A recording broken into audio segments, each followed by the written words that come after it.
Good morning and welcome to the latest in the series of Flexible Space Association Workspace Wisdom Webinars. I'm Jane Sartin, Executive Director of FlexSA, and today we're looking at a very different topic again for these webinars. We're looking at filming in flexible workspace, which I know is something that's happening in quite a lot of flexible workspaces around the UK, but it's also something that others are interested in finding out more about.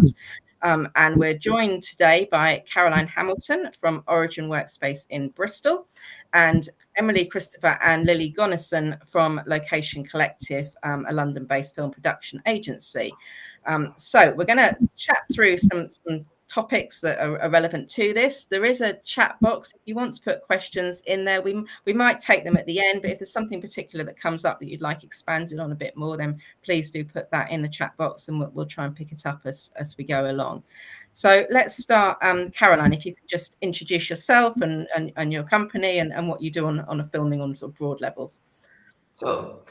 Hi, I'm Caroline. I'm the commercial manager for Origin Workspace. We're a single site in Bristol, and we've been going for 6 years now. It's a very big building, but we're a very small business.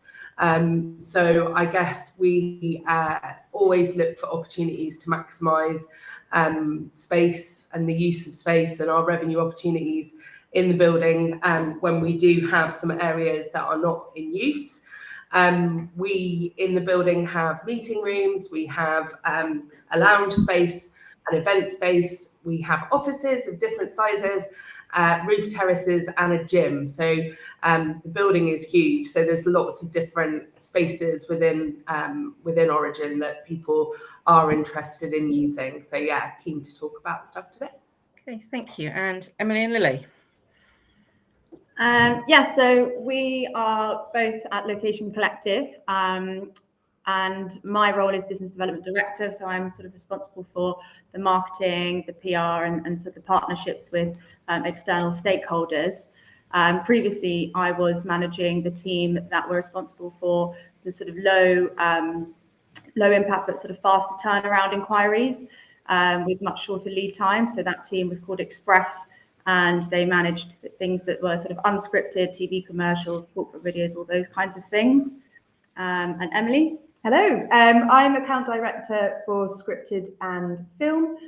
So I and the team look after scripted productions, which are film and TV dramas predominantly. So that'll be covering both location space for filming purposes and also sort of behind the scenes production-based space, so their offices, costume and things like that. Okay, thank you. So Caroline, perhaps you can start with giving us a bit of a background in how filming came about at Origin. Did you initially make contact with someone? Did they make contact with you? How did it all start?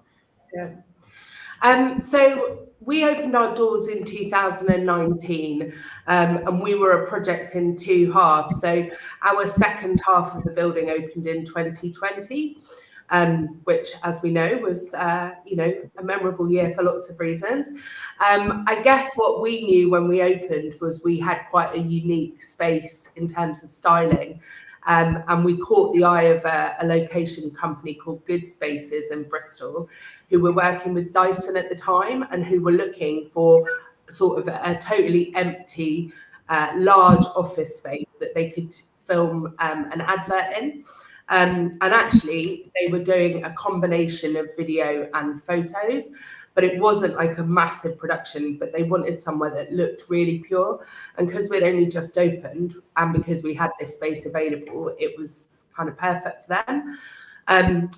What we didn't realize at the time was just that one opportunity then led on to this other location scout who was friends of Good Spaces, being in the space and thinking about us when he was location scouting for a production with Stephen Merchant, which was The Outlaws. That was how it began, basically. And I think what I did recognise very quickly was as soon as you know one person from the filming world, they all come knocking. And we were lucky during COVID, lucky, funny word to say when we talk about COVID, but because we'd just opened the other half of the building, we actually had a huge amount of space that was totally untouched and not being used. as nobody was using offices.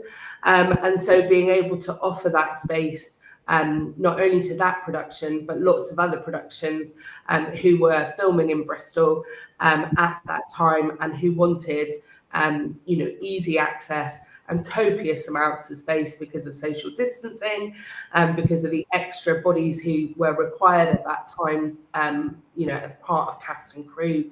And yeah, we just had the right look and the right space at the right time. And that has just continued really. Over the years, as the building filled back up, we were still able to accommodate people's needs on evenings and weekends, and production companies kind of people move in between. So the location scout or the director or the, we just kept getting recommended. We were on the Bristol film offices list. And so when people were thinking about, office space in Bristol, we became kind of an automatic choice, I guess. And I think there's lots of places in Bristol that do double up for things. So Berkeley Square, which is where we are, there's often filming here anyway.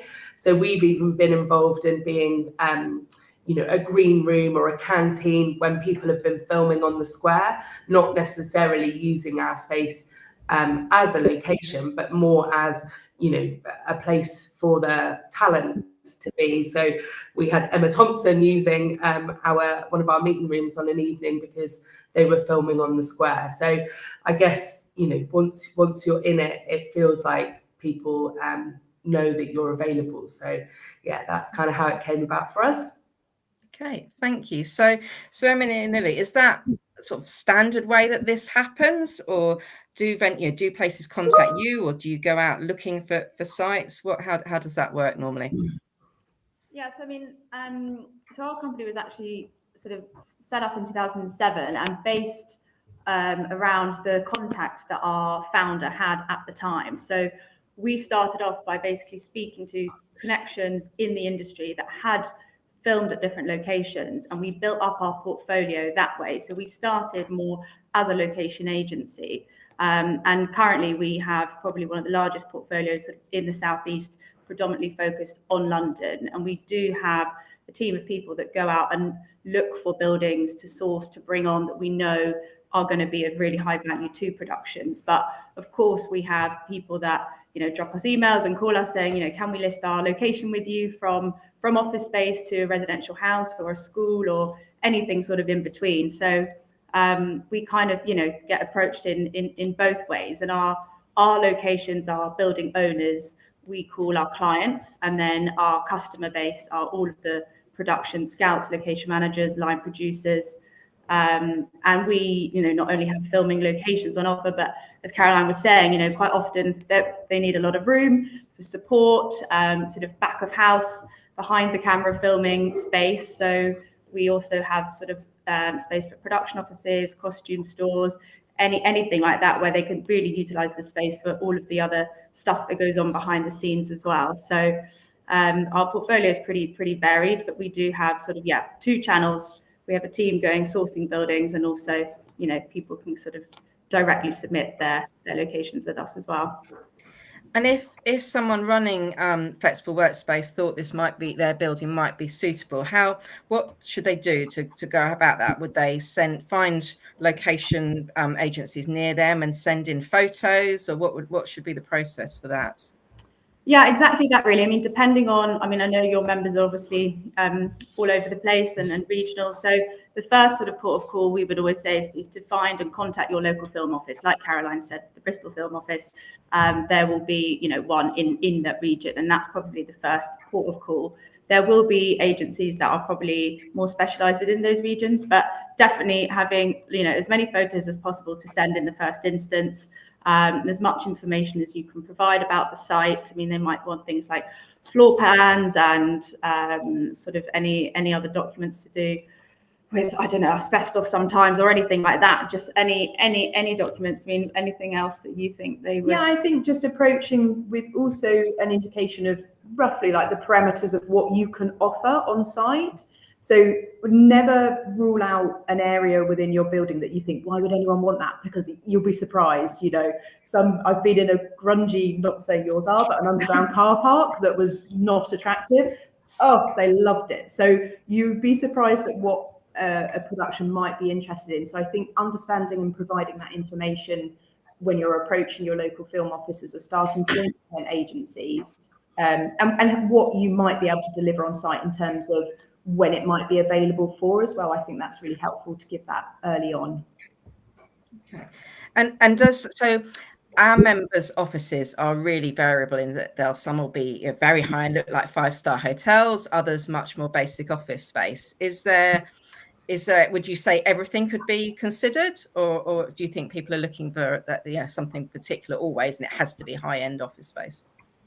Everything's considered. If you look at what's currently streaming, what you're watching at home right now of an evening, it might be something that's super modern and glitzy, but then you might also be watching something that's period based, and therefore they'll be looking for something which is maybe, I don't know, a 1990s set. So it's slightly, it's not as sort of luxe sort of design as, some of the workspaces. So I would, going back to what I said earlier, I would consider everything, don't rule it out, because it could work really well. Okay, thank you. Caroline, obviously as a workspace operator, you're used to offices being let out on whatever the agreed terms are. How did you decide the rate to take into account, or were you just told this is what we're going to pay? Yeah, I think initially it did feel like we were making it up a bit, but I think very quickly it becomes kind of clear what you feel you're worth. And we got guidance from the film office and did a lot of Googling around, locations and venues and the ballpark figure. But I think each production does end up with its own bespoke quote, because everybody wants a different thing. You've got to take into consideration not just the spaces that you're offering. So, is it the whole of the first floor, or is it just, the disabled loo downstairs? But also, is it unsociable hours? The filming that we did in January, they were doing the get-in until 2 in.m. And so obviously we were on site to facilitate that, but it also involved us. We wanted security on site to, so we had to factor that in to the costs. We also wanted to do extra cleaning, so we factored that in. And really it's about how much, facilities management is involved from our side. Some companies, we've had one that painted the whole of a floor and then repainted it again afterwards, whereas other people don't even want to move the furniture. And although you're not expected to do that hard work, there is obviously a consequence in terms of the management of that, and the potential risk that, your building might not look the same afterwards, although, you can have a confidence of that. But I think all of that added together kind of puts the quote sort of together, I guess. I'm currently trying to pull a quote together for a production that wants to film at the end of April, and they've actually done a proposal to me as to how much each day they would like to pay. And so we're kind of reviewing that as to what our upfront costs will be, how many people we feel we need to host it. But getting into the nitty-gritty of the impact on the building and your team, and the timings, etc., is probably a really key starting point. And then what would you charge for your meeting room normally, or what, if you held that office back for sale for a week, what would that really be worth? So that helps as well. Okay. Emily and Lily, what guidance would you give on this? Particularly for people entering this world for the first time and really having no concept of what the right thing to do is, and how to charge and how to set fees. I think Caroline's ticked so many of my thoughts. Ultimately, it really does come down to, I would say, approach it on the basis of kind of looking at the impact to your property. So the scale of the filming, how long are they on site for? Is it just one day in and out, or is it going to be across numerous days or weeks if you've got the availability?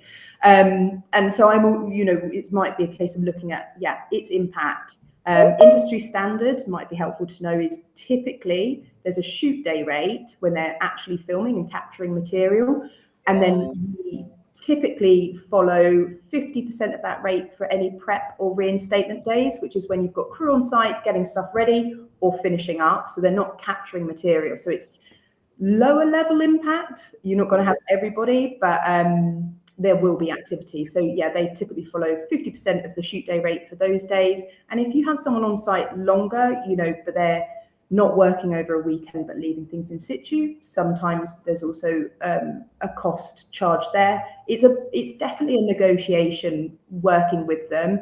As Caroline touched upon, I think you understanding kind of what you'll accept as well, because it will be I don't want to say it, but resource heavy from your side. Depending on the production, you might have what we would refer to as an express or an unscripted production filming with you, and they typically want to walk in and use it as is. So it's not that's a quick turnaround and perhaps sort of a lighter touch on site. Whereas if you're working with a drama or feature, that's a longer process, and often it's a more complex shoot. So then more questions, more recce's with them visiting with you, and you're putting time in there. So I kind of would also factor that in. But you can also ask, you can approach the question to production and say, what budget? What's your budget? Because we sit with production and our clients, our owners, will be approached by productions, feature films, but will also be approached by charities and students and things like that. So then I guess also that comes into your individual business and your flexibility there. Is it a benefit to support a local charity or school, and things like that come into play as well. Okay, and perhaps particularly if it's a location that hasn't been used for filming before, that's a way of getting into it, and maybe the higher value things come a bit later on as well. So there's pros on that. So perhaps that also leads on to what, once you have been selected as a location and your pricing agreed, what happens next? Is there any kind of, I'm sure it's not a standard lead time, but how long can this all take, and what are the expectations on that? Perhaps to Emily and Lily first. I would say for scripted production, this is ballpark because they don't always follow it, but so don't hold me to it.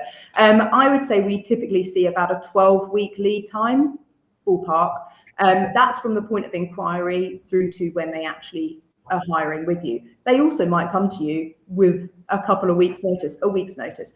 Whereas we find that what we refer to as express unscripted, so TV commercials, stills, etc., they might run sort of a 1 to 2 week lead time. That's much faster pace. They will recce maybe once or twice with you and are quite quick to make a decision and move forward. And they haven't got as much time to lay a plan at the speed at which they work. And you see that in the end result, because you'll see it on screen far quicker than you will a TV drama or feature. And the other thing I would say is that TV dramas, features, they've potentially got a longer lead time. They will have more recce's. So you might see a scout first coming, just taking pictures to present. Then you might have a location manager coming. They'll be looking at it from as well as what's it offering, but servicing it and things like that, sort of the practicalities around it. And then you might have a designer director recce come in. So you're getting kind of more decision makers involved and actually getting them into your building. And you will ultimately get to a point where you'll have a tech recce, which is where it's often quite a big group of people will be with you. They get all of their heads of departments in and teams to lay a plan of, this is what we're filming here. What does each department need to do to deliver that? So the tech recce is kind of I'd say it's a very positive stage when you get to a tech recce, because they are, they're gearing up. Is that in line, Caroline, with what you've experienced? Or does it vary a lot? Yeah, absolutely. That's absolutely what we see. And as you say, some of them are just kind of 2 visits and we'll film in 2 weeks' time, and we'll do the get in and the get out, and everything will happen in a day. And then, others, I feel like I've done 20 viewings each time with multiplying numbers of people. And you're absolutely right. It's the tech recce is huge. I'm always surprised how many people rock up and how much standing around and pointing at things and mystery conversations are going on while I kind of stand nearby looking at a little bit confused. But those tech recce's, they take up, they can take up an hour and a half of my day. And at that point, we don't necessarily know if the production's going to go ahead. So it does feel like when you are pricing up, you are factoring in that kind of effort that you've put in as well. I guess those kind of conversations, you need to be quite well armed, whoever's doing the viewing, because a lot of the questions can get quite facilities heavy. So I get asked things like, can we turn those lights off? And is it possible to, dismantle that piece of furniture? And what if we were able to build a wall here? And, whoever's doing those viewings needs to feel confident in the building, I would say, at that stage. Because they really do, they're going to be kind of picturing using the space. And as an operator, it's probably better that whoever knows the kind of ins and outs, like turning off the air conditioning or that kind of stuff is really important for them to understand. Yeah, and to be able to answer those questions makes it go more quickly than having to keep coming back and forth, I'm sure, as well. Yeah. So we've had a couple of questions that I think are sort of linked. So what legal documents are in place between the office occupier and those hiring? And also a last minute hire, and they asked us to sign a location agreement and whether that's industry standards. So don't know who's best able to answer that. I mean, Emily and Lily, is that something you can, from a technical basis, you can share information on? Yeah, I mean, so from our perspective, we have a location hire agreement template that we use. That's something that's agreed with our individual clients, the owners. And we've worked hard to kind of create that document that is balanced and fair to both parties that are entering into it. So the agreements between the owner and the production hiring. But I do know that's where we're supporting the hire. I am aware that productions will approach, if they're hiring a location directly, they will provide their own hire agreement template. I can't give you legal advice on that. It's something that you should review, and perhaps whether you've got legal support your side to have a look at before you enter into it. But it is standard that they need an agreement in place for the hire, and the fact that they're capturing material on site. Yeah, Caroline, is that in line with what you've seen? Yeah, I would certainly say on the bigger productions, that is absolutely normal and really, if anything, from my point of view, quite reassuring. And it's our opportunity to be really clear about what we think's been agreed in terms of timings of use, areas of use, what limitations. If we have said, you can't build a wall there, or you can't adjust those lights, we can get that kind of built in. And make sure that it's kind of been really explicit in the documents. It's also, obviously it is to protect both parties. It can get quite intense. Some of the wordings, around it, if we can't film at this point, we reserve the right to come back at any time and film, which, as a workspace operator, you might have an office available today, but you don't want, in 12 months for someone to rock back up and say, we're going to film that. But in practice, that's, it's very unlikely to happen. And I'm sure that people would work together on ensuring that both parties were happy if any of those tricky clauses had to come into play. But I've also had productions, so we've got someone doing a day shoot in our gym this week who haven't presented a location agreement. We've worked with them before, so I'm not concerned. It's only a small outfit, and it's only like a short video that they're filming for their company. So I wouldn't say it always happens. What I would say is that I have requested health and safety documents and risk assessments separately outside of that agreement, because you kind of always want to make sure that that element has been considered. Okay, so someone has asked the question that I suspect a lot of people are thinking about. How have you found managing your existing clients' expectations disruption around filming? Now, I've raised this knowing the webinar was coming up. We've had a couple of roundtable meetings, and one place I was at, everyone reacted a bit of horror at the idea of filming and how disruptive that would be. Yesterday, I was in Leeds with quite a number of our member companies there, and quite a few people had experienced filming and seemed quite positive about it. So, Caroline, how do you go about that? And is it really disruptive? And yeah, so I would say that the majority of our big productions happened during COVID, and we actually pretty much shut off the floor. So the impact on members was really limited. Since, well, I mean, it was non-existent because hardly anybody was in the space. Since we've been, you know, as full as we are, we only really take on productions and filming that we can ensure won't impact members to any great degree. So we offer ourselves on evenings and weekends only, or in areas of the building where we know we can ensure that our members are not disrupted. So, for example, the gym is being used this Friday, but we know there are no classes on a Friday. We know that very few people are in the building, let alone the gym, on a Friday. And we're giving people as much notice as possible. So they've had like 2 weeks notice.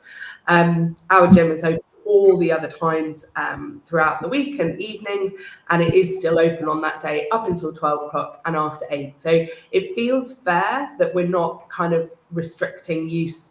And I guess that's an example of making sure that, you know, members still have a fair level of access. It's not that they're completely disrupted. And then the rest of the stuff that we agree to, it's literally happening on Saturdays and Sundays in areas of the building that wouldn't normally be accessible for members.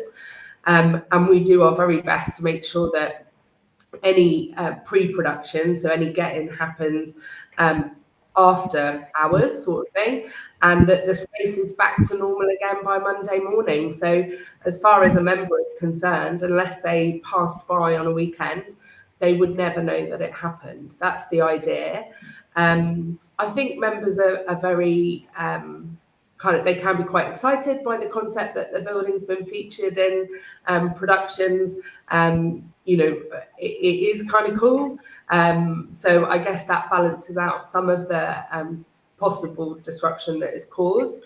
But yeah, we're quite strict now. We don't chase the money, I guess, over our members' needs. So that's probably our starting point, is we think of members first, always, really. Yeah, no, it is interesting seeing places you know appear on screen, isn't it? My hometown seems to be on screen an awful lot these days, and it's quite one of the local train stations doubles up for all sorts of places, and I frequently see it appearing as an advert that's on a lot with it, and it's always quite fun to say, oh, that's not wherever they're saying it is, that's down the road. Emily and Lily, have you any thoughts on this in terms of, you know, if filming's going on, are efforts made to try and minimize disruption? Is that understood that, you know, normal life is going on as well? Yeah. So yes, yeah, I would agree all of the points that Caroline has raised. I think being clear with, so I work with a lot of operational commercial buildings that are office spaces. So I do work, I guess, sort of similarly to Caroline in the sense that we predominantly do a lot weekend, and these buildings remain open 24/7 for their occupiers' use if they want to. But you know, filming in reception and things like that. So things like just when you know filming is happening, whether you want to drop like a courtesy note to your members or occupiers, depending on, I don't know if they can access your buildings on a weekend, but you know, informing them that there is going to be that activity should they wish to access to go to their office space, and also making the production aware that the building is always accessible if that's the case. And also just understanding where on site they're looking to use. So if it's what I might refer to as a communal space, therefore accessed by, you know, multiple occupiers, you know, lunch seating type area, or, you know, co-working space, if they're interested in that, just letting them know the parameters of its use, that it, you know, you're not going to be able to use that on a Thursday lunchtime, peak office day, everyone on site and taking a break together. So I think just being really clear on what you can accommodate on site whilst working alongside. And we're so used to working with owners who their members or occupiers, they come first. So we work with them to facilitate it alongside. And looking at those maybe quieter days, on a Friday, could they come in and start prep because you're not really, you're not going to see that many people coming in. And a prep day might involve a much lower level of activity, or if they're contained within an office space that's currently vacant, if they can be contained within there, can they prep during the week? Because once they're in, then as long as they're contained, hopefully they're not going to overspill into those communal areas. But I think, and just being really clear with them about it, and what you need from them, and what they need to adhere to keep everybody happy, as best we can anyway. Yeah, so managing expectations. Yeah, exactly. Around. Yeah. Caroline, this is perhaps one for you. Someone's asked, is it good marketing or PR tactic? Have you found that you've got as Origin? Have you got, I've certainly, I remember seeing your offices on the Outlaws and I knew I'd been there. Yeah. So it's Yeah. I guess that's a really good question. And one thing I will say is the first thing we do when we get an inquiry is we do make sure that it's the kind of production that we'd want to be associated with. It's a simple step, but you don't want to end up with your building hosting something that doesn't feel right. So yeah, we haven't had to turn anything away for that reason. But when we first started out, we were, for example, the Outlaws had a working title that suggested it was going to be quite controversial. And so we were a bit like, oh, do we really want our brand new space to have an association with this? But then obviously on further investigation, it wasn't quite that bad. But I would say, yeah, absolutely think of that first.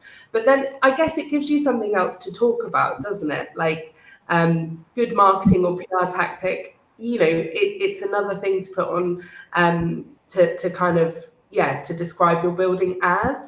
A lot of the time when you're signing a location agreement, etc., you're not going to shout about who's filming in your building or which big names are going to be there, because you don't necessarily have the right to do that, and maybe it doesn't feel 100% appropriate. But talking about your space being a filming location and being sought after, and just alluding to the idea that you've been chosen in that way, I think it does give you something else to put on your website or to put on your socials. And that often it is on trend, it's trending or it's popular. And we've certainly, after things have been shown on TV, we've shared that we were a part of it, and that's been really positively received. And people sometimes mention it when they come for viewings. I wouldn't say it's directly led to a sale, but it's all part of the origin story, I suppose. Yeah, added interest, something a bit different. Yeah. So we've had a question. I think we touched on this a bit earlier. How do we sign our location to the Location Collective? So I think we talked earlier about approaching with photographs and maybe some information, and would that be, Emily and Lily, just a general position to take, looking for something that's near to you? We also talked about film offices. Does that, and I know that Hertfordshire, where I live, has a film office. Does everywhere have a film office?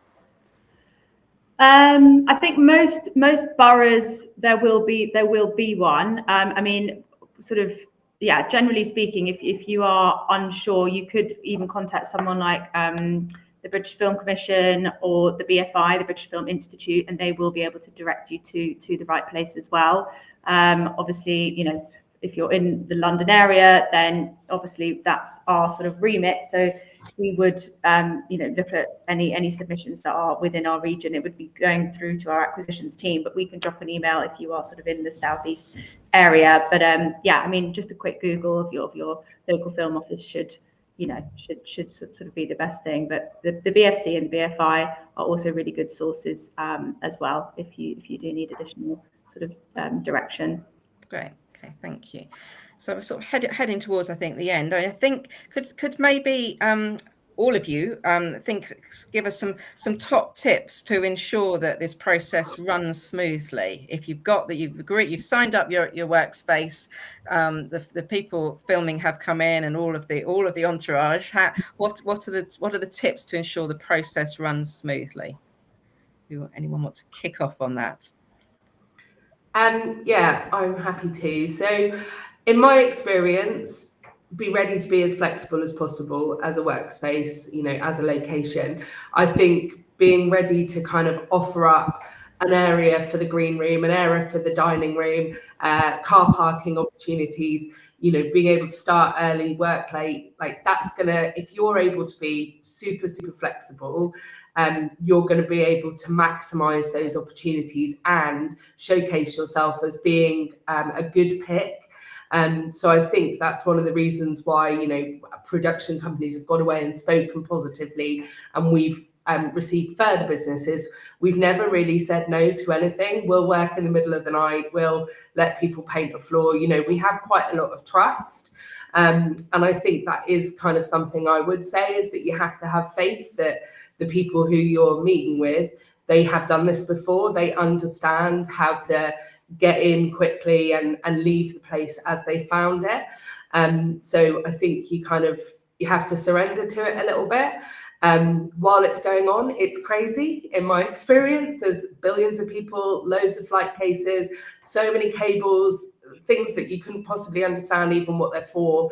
But that stuff all arrives and the shoot happens, and then it all leaves again, and your space, it is like it never happened. So flexibility and trust was my kind of two things that I wanted to suggest. I think also always allow in your scheduling for time to overrun. In our experience, somebody says they'll arrive at 7 and the shoot will finish at 8.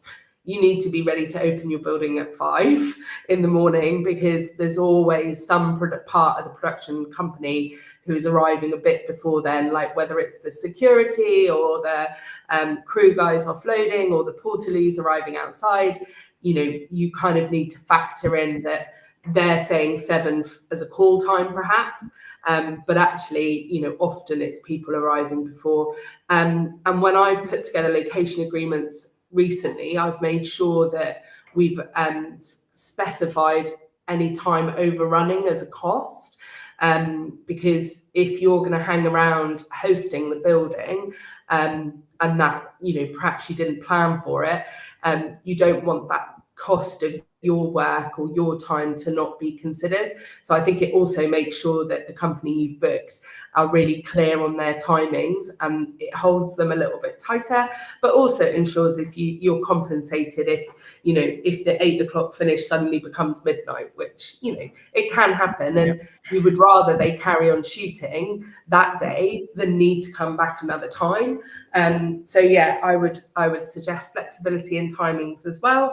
And to kind of be clear on all your communication. So I know it was mentioned earlier, but the way that we certainly handle any concerns is at the earliest point that we start communicating with any members that will be affected, or a lot of the time our neighbours are communicated with by the production company, so we don't necessarily have to make our neighbours aware. But if we've got good relations, so we share a car park entrance, for example, with Bristol University next door, and we would give them the heads up directly, at the earliest point that we can, and just keeping those communications going throughout the negotiations and then throughout the weekend really helps, I would say. But yeah, just it's a lot of stuff and a lot of people, and it can feel quite overwhelming, but that is actually really normal. Yeah, in my experience. Thank you. Emily and Lily, any sort of final top tips for people considering this?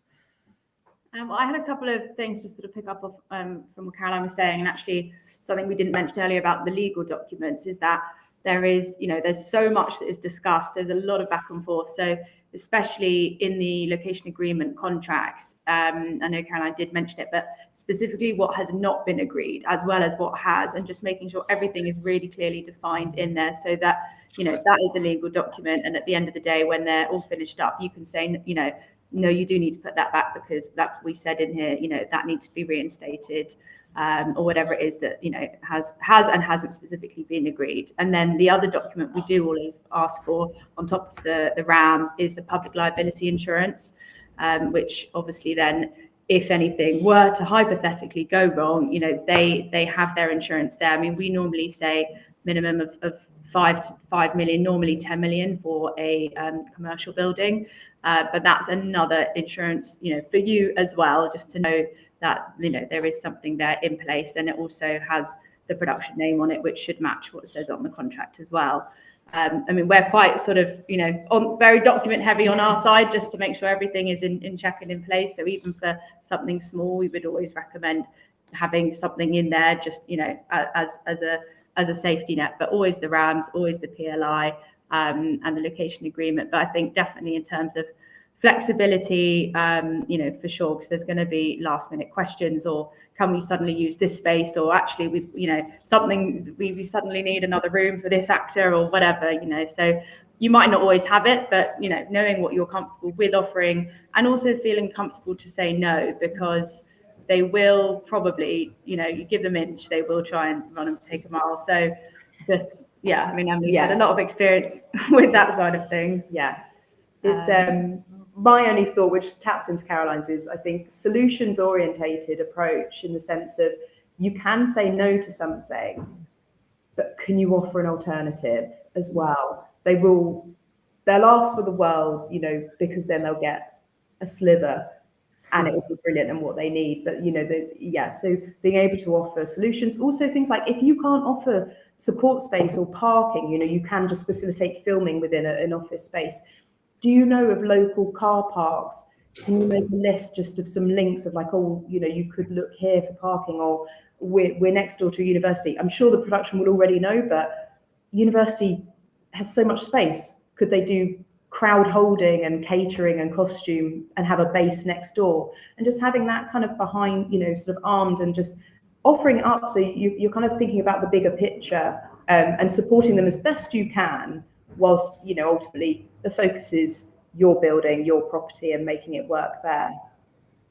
Yeah, no, that's probably a good point, in that I'm sure there must be lots of people on productions that get pulled into an area they've never been to before, and that local knowledge that can be provided by people running the workspace can be really helpful. And the flexible workspace industry is a very customer service focused, so people always want to be helpful, but I guess there's also understanding that they don't have to say yes to absolutely everything, but to be as helpful as possible is probably a really good point to end on. So thank you very much, Emily, Lily and Caroline. That's been great in providing so much information, and I think we've had good attendance on this webinar, which I think shows the interest in it, and it does seem to have come up quite a lot in our roundtables. So we will make the recording of this webinar available for anybody that wants to go back and check on something that we covered. And our next Workspace Wisdom webinar is on the 23rd of April, when we'll be looking at an very different topic of Wi-Fi for flexible workspace and contracts for that. So diverse, and that will be with Tony Freeth then. So thank you again, everybody, and have a good afternoon. Goodbye. Thank you. Thank you. Bye. Bye.